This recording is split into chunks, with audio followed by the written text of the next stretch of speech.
내일 아침 한파가 절정에 달할 것으로 보이면서 서울에 올겨울 들어 처음으로 한파주의보가 내려졌습니다. 강추위가 기승을 부리는 가운데 서해안으로는 앞으로 이틀 이상 많은 눈이 더 내릴 것으로 보이는데요. 자세한 날씨 전망 김승배 한국자연재난협회 부회장과 함께 알아보도록 하겠습니다. 안녕하십니까? 네. 예.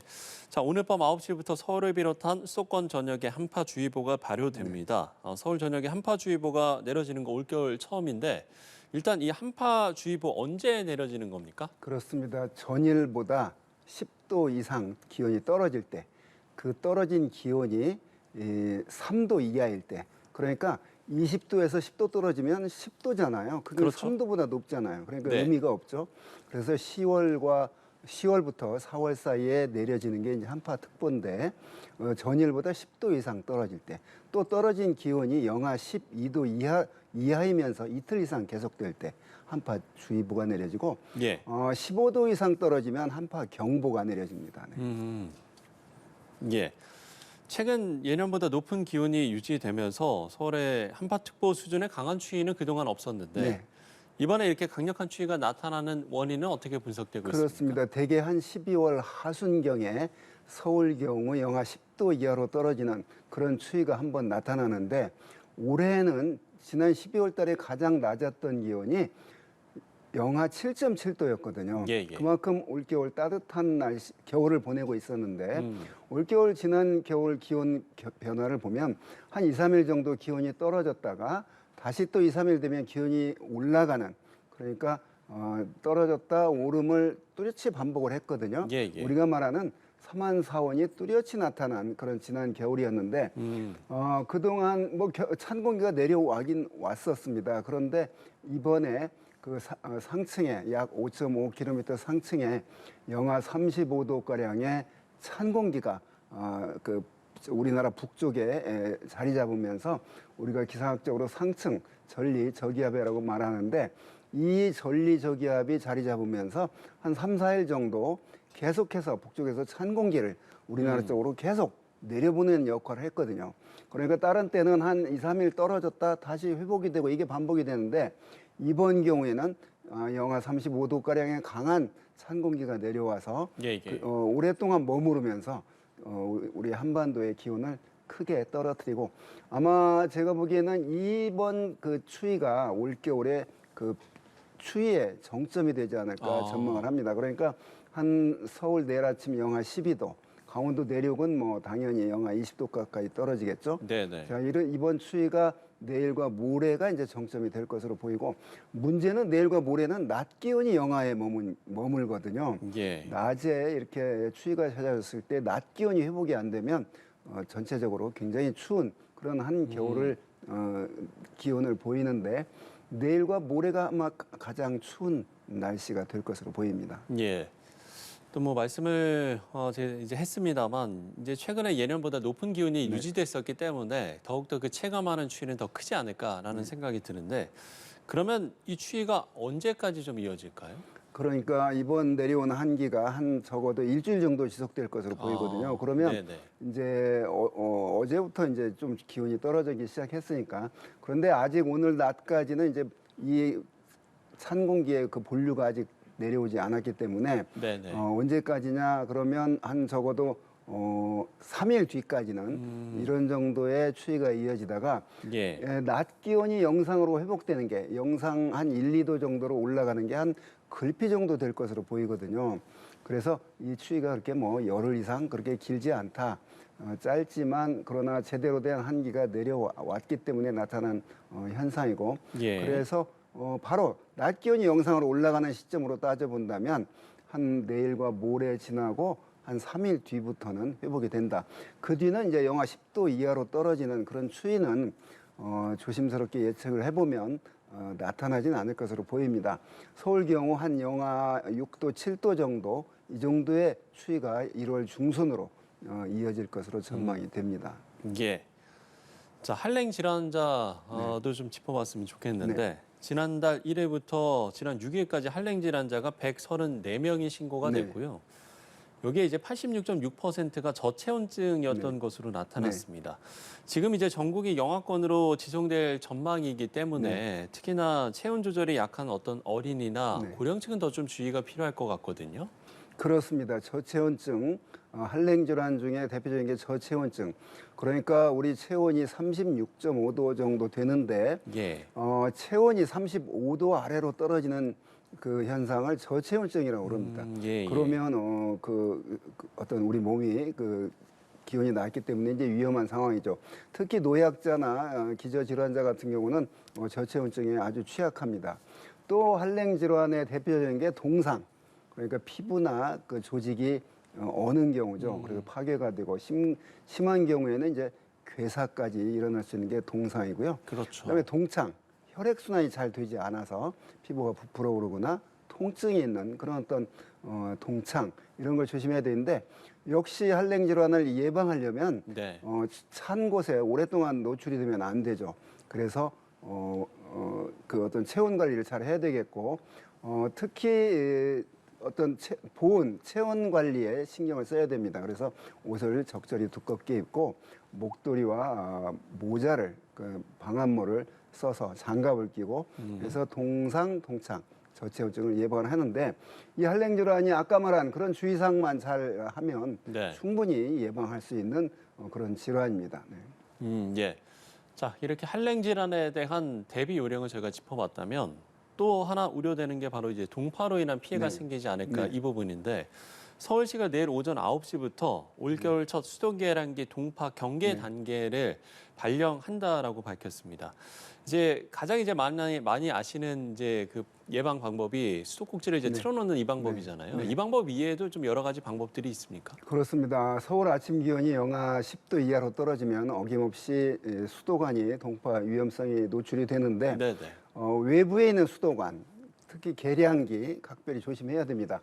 계량기 같은 경우는 그 계량기 뚜껑 안에 그 헌옷들을 넣어서 그 공기가 통하지 않도록 그 막아줘야 되겠고 네네.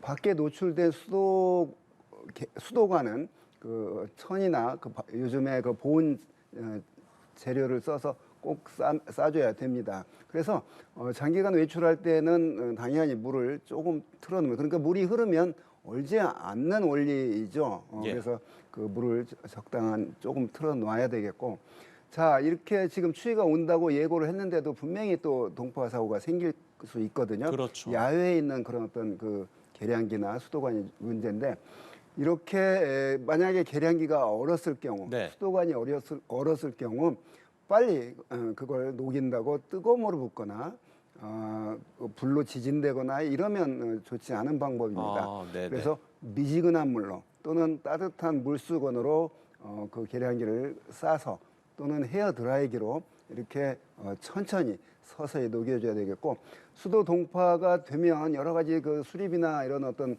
돈이 많이 들어가기 때문에 특히 오늘 밤 그 수도 계량기 동파 사고가 나지 않도록 예.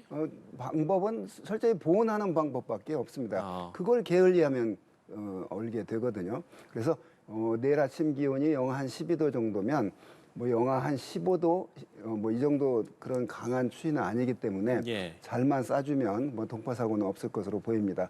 제가 2021년 4년 전 오늘 그러니까 1월 8일 날 서울에 영하 18.6도까지 떨어졌거든요. 그때 이번보다 확실히 추웠죠. 그때 역시 동파 사고 어김없이 여러 군데 나타났는데 자 이번 겨울은 비교적 그렇게 그 강한 추위는 없이 이번에 이제 처음 찾아오는 추위이기 때문에 지금 많이 예고가 됐으니까 오늘 밤 만약에 그런 보온 시설을 안 했으면 지금이라도 나가서 그런 공기가 통하지 않도록 그 헌옷을 잘 싸두는 게 동파 예방에 도움이 될 거라고 봅니다. 예. 보일러 상태도 미리 점검하고 동파에 대비를 하면 좋을 것 같은데 보일러 같은 경우는 어떻게 좀 예방을 해야 되겠습니까? 네, 그렇습니다. 이게 보일러가 가동이 되면 당연히 그 열을 가하는 거기 때문에 괜찮은데 그 장기간 외출하는 분들은 보일러를 꺼놓을 그렇죠. 아예 꺼놓는 경우가 있죠. 있거든요. 자 그런 경우는 빨리 전화를 해서 그러니까 방 안의 온도에 따라서 이 보일러가 가동이 되는 거기 때문에 방 안의 온도를 뭐 영하로 떨어지지는 않을 거로 봅니다. 그래서 그런 어떤 보일러가 장기간 서 있지 않도록 조치를 해야 된다고 봅니다. 네. 예. 자, 그런가 하면 충청과 호남을 중심으로 그야말로 눈발이 상당히 지금 눈이 상당히 많이 내렸습니다. 이제 앞으로도 눈발이 더 강해지면서 많은 지역으로 더 대설특보가 이제 확대될 것으로 예보가 됐는데 일단 현재 상황은 어떻습니까? 그렇습니다. 이번 그러니까 눈이 내리는 이유가 기온이 떨어지는 거와 관련이 있거든요. 그러니까 북쪽에서 찬 공기가 내려오고 그 찬 공기가 따뜻한 서해 바다 위를 지나면서 바다와 대기와의 기온차, 해기차가 적어도 한 22도, 23도 이렇게 지금 벌어지거든요. 예. 근데 내일 서울에 영하 12도 가량 나타나는 이런 찬 공기가 내려오면 바다와 대기와의 기온 차이가 한 25도 이상 크게 벌어지기 때문에 더 눈구름이 발달을 하게 되거든요. 그래서 가장 눈이 많이 오는 시점이 아마 내일 새벽, 그러니까 오늘 밤과 내일 오전 사이가 될 것으로 보이는데 지금 이미 충남, 그다음에 전남, 전북, 서해안과 내륙 일부에는 약 10cm 가량의 눈이 이미 내렸거든요. 그런데 앞으로 내리는 그 눈이 더 이제 양이 많을 것으로 보이기 때문에 자, 원인은 찬 공기가 따뜻한 바다를 위를 지나면서 바다 효과에 의해서 발달한 그런 눈구름대 영향이기 때문에 자, 이 한기가 물러가면 그러니까 찬 공기 세력이 한 내일 모레까지 이어진다고 전망이 되는데 이 찬 공기 세력이 약해지면 눈구름 세력도 약해질 거거든요. 그래서 내일 오후까지는 이 서해안 지방에 그런 찬 공기 영향으로 많은 눈이 예상이 됩니다. 자, 이 많은 눈이 예상되면 또 이제 걱정되는 게 있죠. 또 그런 붕괴 현상이 또 나타날 수가 있거든요. 그렇죠. 이번 그 따뜻한 서해 바다 위에서 만들어진 눈구름이기 때문에 역시 습기를 많이 포함하고 있습니다. 그래서 이런 눈이 한 20에서 30cm 정도 많은 것은 예상이 되는데 그러면 뭐 비닐하우스는 당연히 무너질 가능성이 매우 높습니다. 그래서 오늘 밤과 내일 오전까지는 눈이 한 쌓이면 비닐하우스에 있지 않도록 빨리 쓰러지는 그런 어떤 그 붕괴 예방 조치가 필요한 시점입니다. 이번이 하여튼 올 겨울에 가장 그 눈이 많이 올 수 있는 그런 기상학적인 조건이기 때문에 오늘과 내일만 잘 넘기면 그런 어떤 큰 피해가 없을 것으로 예상이 됩니다. 예.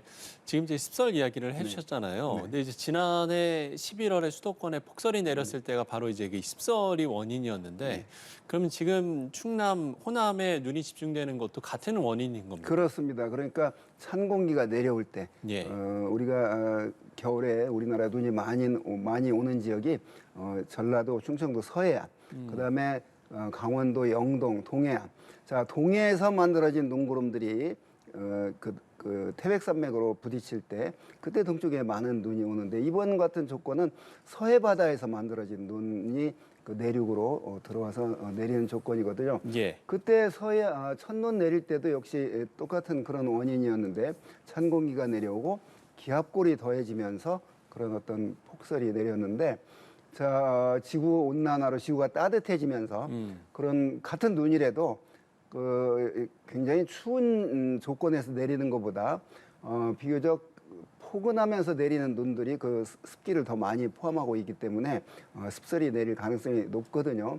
그래서 지구온난화로 인한 겨울철에 내리는 눈의 형태가 앞으로는 이런 무거운 습설이 내릴 가능성이 더 높다. 그렇기 때문에 비닐하우스의 어떤 구조도 지금처럼 원형이라거나 이런 어떤 구조적인 구조 변경까지도 그런 시도하는 그런 적극적인 대처가 필요한 시점입니다. 왜냐하면 겨울철에 내리는 눈이 과거보다 따뜻한 조건에서 더 이제 자주 내릴 것이기 때문에 그렇습니다. 알겠습니다.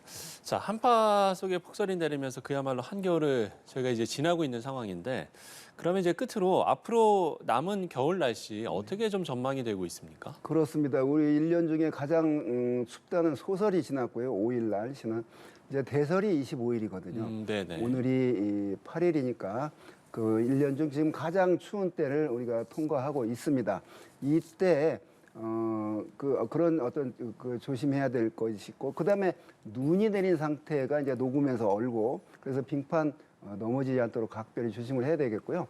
앞으로 남은 겨울 동안은 이번 추위가 가장 올겨울 낮은 그런 기온 될 가능성이 높습니다. 예. 앞으로 찬 공기가 이제 내려오더라도 이거보다 더 낮은 기온은 아닐 거로 보입니다. 왜냐하면 점점 더 이제 태양의 고도가 높아지기 때문에, 예를 들면 2월에 이와 비슷한 조건이 될 수도 있거든요. 그러면 나타나는 기온들이 이제 지금보다는 분명히 한 2, 3도 정도 높은 그런 한파는 나타날 수 있고, 이러한 조건들이 한 3, 4월에 나타나면 이제 그 늦추위가 나타나는 거고요. 그런데 그때 시점에서 영하 이번처럼 12도 아래로 떨어지는 그런 강한 추위는 없을 것으로 보이기 때문에 지금이 올겨울 가장 낮은 그런 추운 시점을 통과하고 있다. 앞으로는 바로 그냥 봄은 오지 않겠지만 그런 어떤 그 기온에 떨어졌다 높아졌다 하는 그런 한난의 교차는 반복이 되면서 2월, 3월로 이어질 것으로 전망이 됩니다. 예.